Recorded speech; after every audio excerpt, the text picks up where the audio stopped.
2 decades. And during that time, I've had the good fortune to be able to make a relationship with her. She trusts me. And the reason she trusts me is because I use affection in order to get close enough to remove her hooks.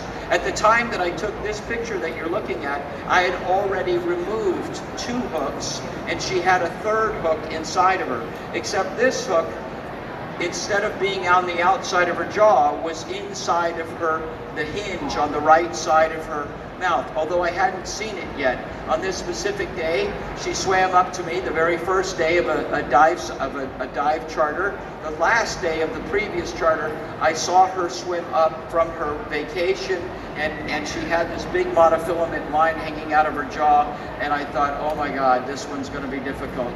Imagine you come home today, so that you know how I feel. You come home today, and in your house you find your dog, and it's got a big monofilament line going right down inside of its jaw.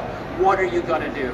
Well, obviously you're going to do the same thing that I did, the only reasonable thing. And I'm sure you'll agree, I went to a PVC store and I got a PVC sleeve for my arm, and I got another PVC, just so you know, tiger sharks don't eat PVC.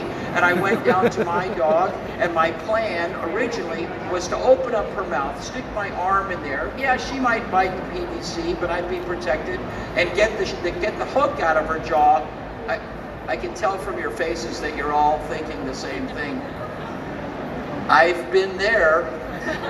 So anyway, and get the hook out, that was my plan. But on this day, I didn't have time. I saw her swimming up to me, and I looked up towards the surface just 70 feet above. I could see that divers were coming down, so I figured I would get it later. I rubbed her head as she swam past this coral, just so you can see